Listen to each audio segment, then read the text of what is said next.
Dalam hal ini perlu pendekatan rasional terhadap anak seperti ini, ya, supaya aturan dan nasihatnya masuk akal buat anak. Halo TBF Parents, ini adalah video kedua dari Tanya Tanam Benih yang bicara soal kepribadian anak. Nah, di video yang pertama itu saya banyak menjelaskan soal temperamen yang sifatnya bawaan, yang merupakan bahan dasar kepribadian, kemudian temperamen itu juga mempengaruhi kepribadian anak nantinya, dan bisa terlihat di dalam keseharian anak, sehingga orang tua perlu untuk kenal dengan temperamen anak. Kemudian saya juga membagikan ada 3 dimensi temperamen, ya. Jadi untuk mengenali kira-kira seperti apa temperamen anak, pertama bisa dilihat dari antusiasmenya. Artinya apakah anak cenderung mudah bersemangat atau cenderung lambat dan tenang gitu ya. Kedua adalah reaksi negatifnya. Apakah anak cenderung mudah marah atau mudah takut atau mudah sedih, atau justru cenderung lambat untuk mengalami emosi-emosi negatif tersebut. Ya, kemudian yang ketiga adalah kendali diri. Jadi apakah anak itu cenderung mudah mengendalikan diri atau malah sulit mengendalikan diri. Nah, kombinasi tinggi rendahnya dari ketiga dimensi itu merupakan gambaran dari temperamen unik anak. Nah, di video yang pertama, saya memang banyak membahas mengenai perilaku marah anak, atau yang biasa sering orang tua sebut anaknya temperamental, gitu ya. Nah, di video yang kedua ini saya akan menjawab lebih banyak pertanyaan daripada video pertama, tapi dasar penjelasannya ada di video yang pertama itu. Jadi kalau Anda merasa kurang paham dengan apa yang saya akan jelaskan di video ini, maka lebih baik Anda meluangkan waktu untuk menonton video pertama terlebih dulu. Seperti itu, ya. Oke. Nah, kita mulai dengan pertanyaan yang pertama. Pertanyaan dari Salman Yusuf Farisi. Anak saya perempuan 9 tahun, anaknya pintar dan aktif, selalu juara kelas, dan pada dasarnya baik hati. Tapi, kalau dia mempunyai kesalahan dan diberitahu tentang kesalahannya, walaupun dengan cara yang lembut, tetap tidak mau terima dan pasti cemberut, hentak-hentak kaki, bahkan banting pintu. Apa yang harus saya lakukan untuk melembutkan hatinya, terutama saat ditegur dan diberi nasihat? Oke, nah di video pertama saya katakan bahwa prinsipnya kita mengenal temperamen anak itu adalah supaya kita bisa menerapkan teknik mendidik anak secara lebih efektif dengan mempertimbangkan temperamennya si anak. Jadi, tekniknya bisa diubah sedikit-sedikit untuk menyesuaikan.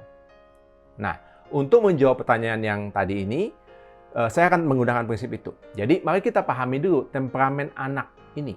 Ya, anaknya pintar dan aktif. Dan kemudian disebutkan pada dasarnya baik hati.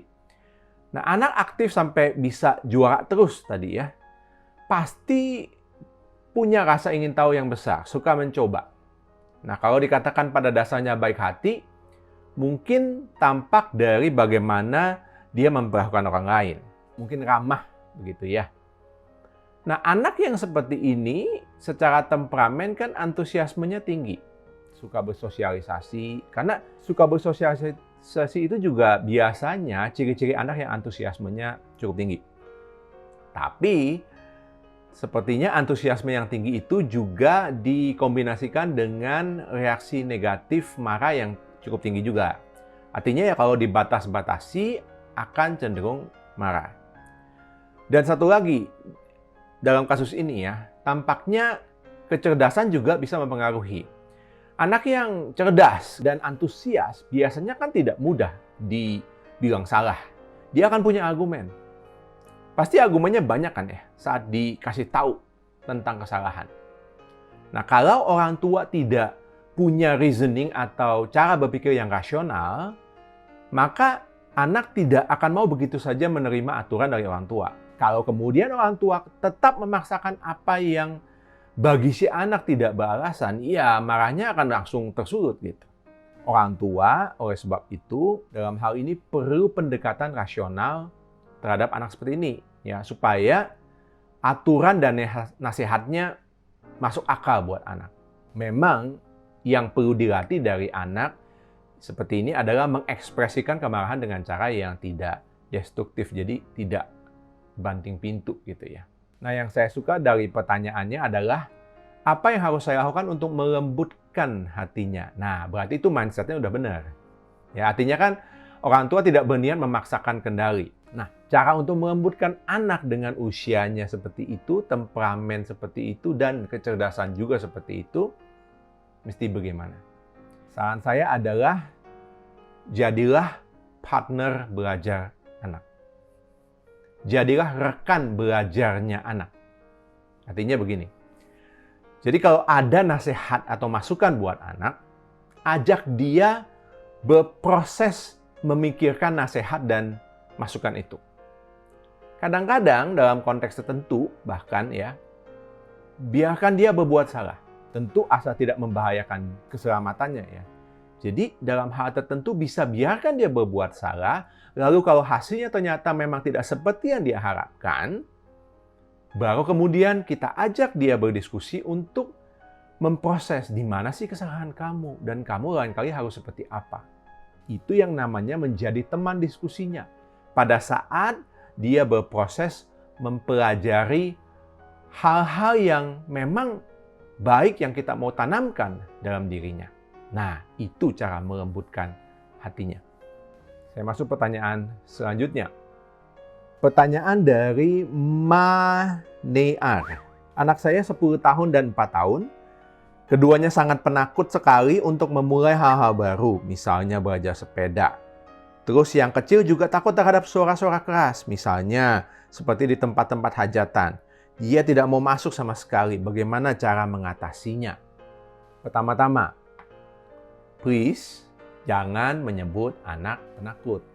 Sama seperti hanya jangan menyebut anak pemarah atau pemurung. Pokoknya jangan pakai awalan pe deh. Karena takut, marah, murung itu kan semua emosi. Awalan pe itu kan untuk identitas. Misalnya petani, peternak, penulis gitu ya. Nah, identitas itu kan sifatnya menetap. Masa emosi disamakan dengan identitas? Tuh kan? Apakah lantas kalau sekarang merasa takut, berarti anak akan berada dalam kondisi takut setiap waktu sampai selamanya? Kan tidak. Jadi, jangan bilang anak penakut. Nah, jadi gini, memang ada anak yang reaksi negatifnya tinggi, cepat merasakan emosi negatif. Nah, dalam hal ini kan emosinya takut. Ya. Nah, anak dengan temperamen seperti itu memang akan lebih lambat atau cenderung malah menolak untuk memulai hal baru. Nah, ini juga berkaitan. Kadang-kala memang takut dengan stimulasi yang intensitasnya tinggi. Misalnya ya suara kencang. Nah, khususnya berkaitan dengan rasa takut terhadap suara keras yang seperti ini, maka saya menyarankan Anda untuk terlebih dulu memeriksakan anak ke dokter spesialis anak dan psikolog anak. Kenapa? Pertama, untuk mengecek kemungkinan faktor adanya gangguan fisiologis yang menyebabkan anak mengalami kepekaan sensori yang terlalu tinggi. Ya, jadi di telinganya anak memang kencang sekali. Ya. Kemudian juga untuk mengecek faktor adanya fobia akan suara keras. Jadi kita di sini belajar untuk melihat perilaku anak dengan wawasan yang lebih luas. Nah, kalau ada faktor fisiologis atau psikologisnya, maka kedua hal itu harus ditangani lebih dulu, gitu ya. Nah, kalau faktornya memang adalah hanya temperamen, maka ada prinsip yang saya ulang-ulang nih di video pertama, ya. Temperamen itu diterima apa adanya, tapi kepribadian itu dididik dan dilatih hingga menjadi dewasa. Nah, artinya begini. Orang tua harus mampu membedakan mana perilaku yang mau tidak mau anak harus latih karena dibutuhkan. Misalnya, kalau Anda merasa bisa bersepeda itu penting di dalam kehidupannya, maka iya, terlepas dari anak takut untuk coba, maka dia tetap harus dibimbing untuk mencoba. Begitu. Sama, termasuk juga soal dibawa ke tempat hajatan. Nah, seberapa sering dan seberapa perlu sih anak saat ini datang ke hajatan gitu. Dan sejauh mana anak perlu hadir di tempat itu? Maksudnya, apakah harus berjam-jam atau mampir sebentar boleh. Atau gini, apakah anak perlu masuk sampai ke tengah-tengah aulanya gitu? Atau cukup di lobinya aja? Nah, ini semua kan membutuhkan judgement atau penilaian orang tua. Dan itu mempengaruhi yang mana yang perlu dilatih, yang mana yang tidak perlu. Kadang-kadang tidak semua hal perlu dilatih. Kadang-kadang yang kita tahu itu adalah kebutuhan sehingga mau tidak mau harus dilatih. Nah, kalau memang dianggap perlu dilatih, maka pesan saya adalah begini. Ekspektasi itu tidak perlu tinggi di awal. Artinya, seiring perkembangannya usia, nanti kalau udah tambah besar, baru pertimbangkan untuk menaikkan ekspektasi pada anak setahap demi setahap. Ya, anggap aja seperti yang namanya proses belajar. Ya, kalau kita tahu bahwa temperamen anaknya mempengaruhi, artinya kan memang buat anak ini proses yang relatif lebih sulit dibandingkan melakukan hal yang lain gitu. Ya berarti anak perlu waktu lebih panjang untuk bisa mencoba dan melakukannya gitu. Nah, kemudian juga perhatikan ini juga, terapkan tahap-tahap belajar yang langkahnya kecil-kecil aja. Misalnya kalau takut mencoba sepeda, ajak dulu anak misalnya pegang-pegang sepeda baru aja. Ini nak, ini sepeda baru, ini pegang aja, cuma pegang. Oke, selama beberapa saat seperti itu. Baru kemudian selanjutnya, ajak anak untuk liatin misalnya sepupu-sepupunya atau tetangganya gitu ya, asik main sepeda. Udah dia duduk aja liatin. Oke. Selama beberapa saat. Lalu naik lagi. Ajak anak duduk di sadel sepedanya, dipegangin. Udah gitu aja. Cuma duduk kok nak. Enggak diapa-apain lagi, udah duduk. Ini mama pegangin. Nah kalau udah lebih familiar, naik lagi. Ajak dia naik sepeda, dibonceng lebih dulu. Biar tahu rasanya ada di atas sepeda yang lagi jalan. Nah, seterusnya seperti itu. Kalau anak memang temperamennya itu katakanlah lebih cepat untuk merasa takut, ya kita jangan paksa dia untuk buru-buru.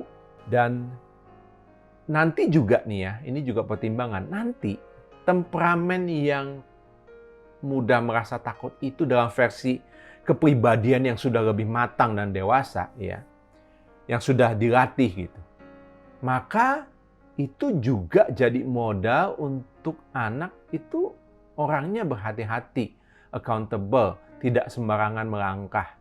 Nah, ya baik-baik aja kan kalau seperti itu. Oke, nah seperti itu yang saya bisa jawab. Saya lanjut ke pertanyaan berikutnya. Nah, oke, agak mirip ya. Pertanyaan dari Nur Sanisa, anak 8 tahun. Bagaimana cara menghadapi anak yang pemalu, belum pede, dan menjaga emosi anak? Anak yang temperamennya kurang antusias, kemudian kendali diri juga tinggi, ya, atau ditambah dengan cenderung reaksi negatifnya itu cepat merasa takut, memang bisa kelihatannya malu-malu gitu kalau berhadapan dengan orang lain, apalagi yang dia tidak kenal. Kalau pertanyaannya adalah bagaimana cara menghadapinya? Ya, tidak harus dihadapi sih. Apa yang harus dihadapi? Sebenarnya kayak gini, yang dibutuhkan adalah kan melatih anak dengan keterampilan untuk menampilkan diri di depan orang lain. Jadi ini soal skill kan. Cara berbicara, cara mengucapkan salam, kapan timingnya untuk bicara, kapan diam, dia harus tahu gitu. Kemudian bagaimana menentukan kata-kata yang tepat, ya di dalam situasi A, B, C gitu. Terus bagaimana sih sikap tubuh kalau berbicara dengan orang lain? Bagaimana memulai sebuah percakapan dan seterusnya gitu ya. Itu keterampilan semua dan itu dibutuhkan oleh orang dengan temperamen apapun. Nah, kita tidak bisa memaksa anak yang temperamennya memang kurang suka bersosialisasi, kurang antusias ya, untuk bisa bergaul dan menampilkan diri dengan intensitas yang tinggi gitu. Tapi kita bisa melatih mereka yang namanya keterampilan bersosialisasi dan mengajarkan kepada mereka bagaimana menentukan kapan keterampilan itu perlu digunakan, kapan tidak perlu. Masuk akal nggak? Jadi Kalau usianya baru 8 tahun, ya fokus saja selama beberapa tahun berikutnya mengajarkan keterampilan seperti itu kepada anak. Kalau nanti anak sudah terampil dan tahu membedakan kapan perlu tampil, kapan tidak, maka tidak perlu khawatir. Anak dengan sendirinya akan memilih sendiri untuk tampil ke depan. Begitu dia tahu bahwa itu memang perlu. Kenapa? Karena pertama dia bisa, dia punya keterampilannya, dan dia sudah tahu bahwa itu perlu. Nah, kalau ngomong soal PD atau percaya diri maksudnya kan, percaya diri itu kan adalah hasil dari kepribadian yang sudah dewasa. Ya, jadi terlepas dari apapun temperamen anak, ya setiap anak memang harus menuju kepada kepercayaan diri yang cukup. Nah, ini bukan soal temperamen anak yang mudah takut, terus jadi tidak pede. Anak yang temperamennya sangat antusias juga belum tentu nantinya pasti jadi anak yang pede. Karena kan orang yang antusias, aktif banget, itu bukan berarti dia pasti percaya diri, betul kan? Jadi, soal kepercayaan diri itu cukup pastikan anak bisa bertumbuh sehat, seimbang gitu ya, fisik, mental, emosional, sosial, spiritual, balance semua. Maka kepribadiannya akan matang, terlepas apapun temperamennya. Dan di situ anak percaya diri. Nah, saya lanjut ke pertanyaan berikutnya ya. Pertanyaan dari Fatma Anfatra. Bagaimana anak 7 tahun, cuek, bisa enjoy bersosialisasi dengan teman-temannya? Karena si anak butuh diajak ngobrol lebih dulu atau kenalan lebih dulu. Baru anak mau ngobrol. Oke, enjoy itu kan suka dengan prosesnya dan kemudian bisa senang dengan hasil yang didapat dari prosesnya. Itu namanya enjoy kan. Nah, temperamen itu mempengaruhi suka atau tidaknya anak terhadap sebuah proses aktivitas gitu. Jadi, kalau katakanlah dibilang anak tidak bisa enjoy bersosialisasi, ya pada prinsipnya ya tidak apa-apa. Karena mungkin temperamennya bukan seperti itu. Yang penting seperti ini. Pertama, anak tetap bisa bersosialisasi dengan orang-orang terdekatnya. Dengan orang tua, saudara kandung, dengan gurunya, dengan beberapa sahabatnya. Tetap dia bisa bersosialisasi dengan baik. Kedua, anak tetap mau bersosialisasi kalau memang ada kepentingan yang mesti dipenuhi. Nah, yang penting dua itu. Nah, oleh sebab itu, pastikan Anda dekat dengan anak sebagai orang tuanya. Jadi, dia tetap punya seseorang untuk diajak berbicara. Nah, kedua, ya seperti tadi, latih anak keterampilan untuk bersosialisasi dan bisa membedakan kapan perlu, kapan tidak untuk menerapkan keterampilannya itu, kan ya.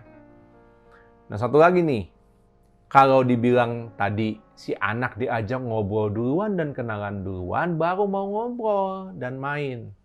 Sebenarnya ya, kalau anak diajak duluan, kenalan duluan, diajak main duluan, baru mau main, itu sebenarnya kan baik. Sebenarnya baik. Kenapa? Coba pikir deh. Anak diajak kenalan, diajak ngomong gitu ya.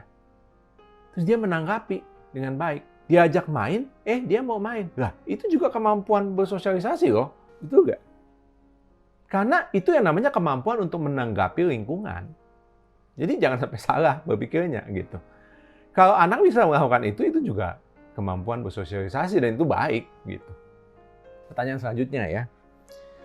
Pertanyaan selanjutnya dari Vici Doang. Anak saya laki-laki usia 5 tahun. Kalau di lingkungan baru awalnya dia malu-malu, lebih nurut, dan sebagainya. Tapi, begitu dia sudah nyaman dengan sekitarnya, keluar deh sifat hyperaktifnya. Tahun ini dia masuk sekolah. Nah, apa yang harus saya lakukan supaya tidak terlalu aktif gitu? Takutnya nanti tidak bisa menangkap pelajaran dengan baik. Oke, please, sekali lagi, jangan dilabel hyperaktif. Kalau memang anaknya sangat aktif, ya cukup bilang dia sangat aktif. Ya berarti memang temperamennya sangat mudah antusias. Tapi kalau lihat anak seperti ini, kemungkinan kendali dirinya cukup tinggi. Ya, karena kan anak memilih kapan dan di mana aktifnya. Betul kan? Awalnya bisa malu-malu gitu. Kalau sudah nyaman, baru kemudian lebih aktif. Itu biasanya adalah tanda anak yang kendali dirinya cukup tinggi. Nah, kalau anak sangat aktif gitu. Ini konteksnya sangat aktif ya, bukan hyperaktif. Karena gini, hyperaktif itu kebutuhan khusus. Ya. Untuk mengatakan bahwa seorang anak itu hyperaktif itu harus atas dasar diagnosis psikolog anak. Kalau memang rasanya ada indikasi bahwa anak saya hyperaktif, ya bawa aja dah ke psikolog. Pastikan saja memang hyperaktif. Kalau memang demikian, ya jangan-jangan hanya sangat aktif gitu. Nah, kalau memang didiagnosis hyperaktif, ya itu ada treatmentnya, diajarkan harus bagaimana, termasuk nanti sekolah juga gitu. Nah, tapi kalau anak bukan hyperaktif, cuma sangat aktif, maka ajarkan dan latih anak tentang batasan dan aturan. Dan ini sebenarnya sudah bisa mulai dari anak usia 3 tahun. Tapi ya kalau anak 5 tahun ya masih sangat bisa diajarkan tentang batasan. Kalau tadi dikatakan anak masih di lingkungan baru itu bisa malu-malu, masih ada nurutnya, ya itu yang saya bilang, kendali dirinya mestinya cukup baik. Nah, kalau kayak gitu, itu akan lebih mudah kok untuk dilatih teratur gitu. Nah, kalau mau tahu teknik melatihnya seperti apa, nonton deh video tanya tanam benih yang sebelumnya soal kemandirian anak, soal komunikasi dengan anak. Ya, banyak itu videonya di channel Tanam Benih yang bicara soal itu. Melatih anak supaya teratur. Ya, menghadapi anak yang sulit diatur gitu. Lalu terapkan tekniknya dengan konsisten. Ya, nanti dalam waktu 1 atau 2 tahun mendatang, waktu anak mulai masuk SD gitu kira-kira ya, nanti mestinya akan sudah kelihatan hasilnya. Ya, dan kemudian secara bertahap tahun demi tahun, aktifnya anak itu akan terarah dengan baik. Dia tetap akan jadi anak yang aktif loh, ya. Dan memang harusnya begitu. Tapi energinya yang besar itu akan disalurkan di tempat yang tepat dan di waktu yang tepat. Nah, gitu. Jadi di saat dia mesti diem, dia tahu dia mampu untuk diem, untuk tenang gitu.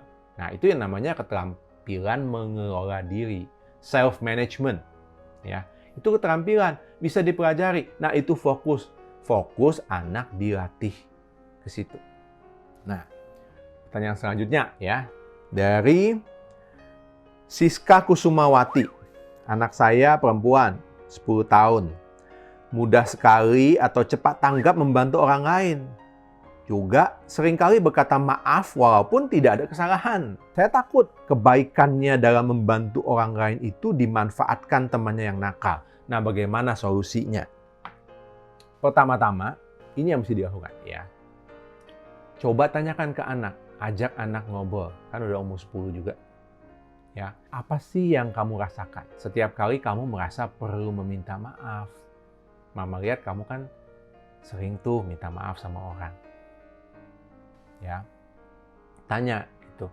Apakah dia merasa bersalah, merasa takut, merasa bingung atau apa? Pada waktu sebelum dia mau ngomong maaf gitu.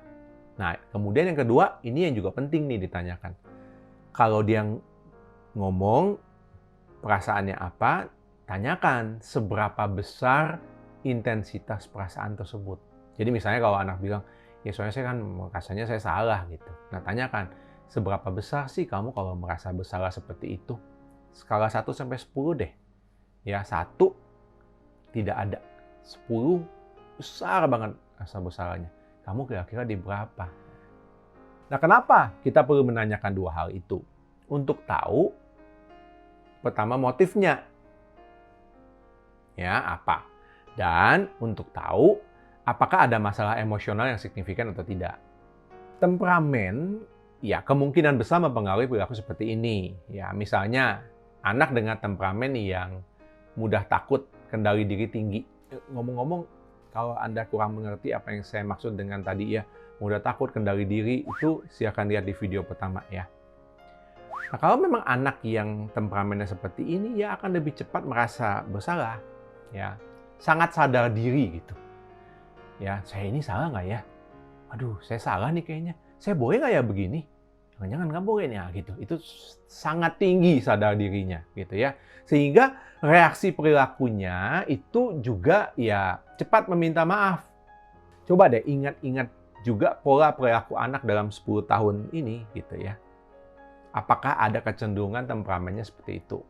Nah, tapi untuk menentukan apakah memang temperamennya yang memang membuat perilaku tersebut terjadi atau ada faktor yang lain seperti tadi saya bilang, makanya perlu ditanyakan dulu yang tadi soal motif dan intensitasnya tadi ya. Nah, kalau ternyata setelah ditanyakan sesuai pengakuan anak ada emosi tertentu yang memang intensitasnya juga tinggi gitu ya. Terjadi berkali-kali misalnya aduh sangat merasa bersalah atau sangat takut gitu. Ya pertimbangkan untuk berkonsultasi dengan psikolog anak, bawa ke psikolog anak. Ya, itu kalau seperti itu. Kalau memang hanya soal temperamen yang mempengaruhi dan secara umum artinya tidak ada masalah emosional yang signifikan gitu ya.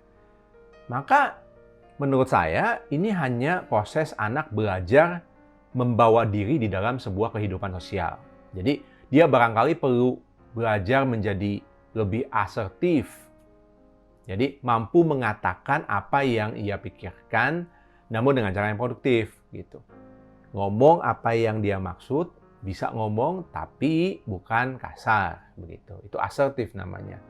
Atau juga belajar membedakan kapan dan sejauh mana dia bisa terlibat di dalam kehidupan orang lain. Kapan dia bisa cepat memberikan pertolongan kepada orang lain di situasi seperti apa. Kapan barangkali dia perlu sedikit menahan diri. Nah, itu dia perlu belajar kan. Membedakan sebuah situasi sosial. Nah, itu keterampilan kok. Itu semua pengetahuan dan keterampilan yang bisa diajarkan. Ya. Dan usianya baru 10 tahun. Ya, memang masih proses belajar keterampilan sosial. Jadi tidak perlu mencemaskan nanti kebaikannya dimanfaatkan orang lain. Saya mengerti kok concern-nya. Ya, sehingga bisa berpikir seperti itu. Tapi saya percaya begini, anak akan punya paling tidak 2 modal utama untuk mencegah dia katakanlah dimanfaatkan oleh orang lain.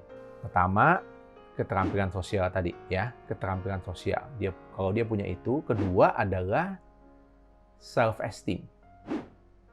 Oke. Keterampilan sosial kan bisa diajarin ya. Kalau self esteem yang cukup itu kan hasil keseimbangan, perkembangan fisik, mental, emosional, sosial, spiritual seperti yang tadi saya bilang. Sehingga dia jadi pribadi yang dewasa. Kalau yang seperti itu, self-esteem-nya pasti oke. Jadi kalau misalnya dalam beberapa tahun ke depan, anak terampil membawa diri, dewasa kepribadiannya, tidak perlu khawatir anak akan dimanfaatkan orang. Oke, demikian pertanyaan-pertanyaan yang saya bisa jawab. Memang saya tidak bisa menjawab semua pertanyaan, ya, tapi mudah-mudahan bisa bermanfaat dan ada cukup banyak hal yang bisa bermanfaat dan dipahami, ya, dan diterapkan oleh TBF Parents sekalian, ya. Jangan lupa subscribe channel Tanam Benih, ya. Share ke lebih banyak parents mengenai Tanam Benih supaya visi kami di Tanam Benih bisa tercapai. Karena kan TBF Parents sekalian, Anda sekalian adalah bagian dari komunitas Tanam Benih. Oke, sampai ketemu di kesempatan yang lain.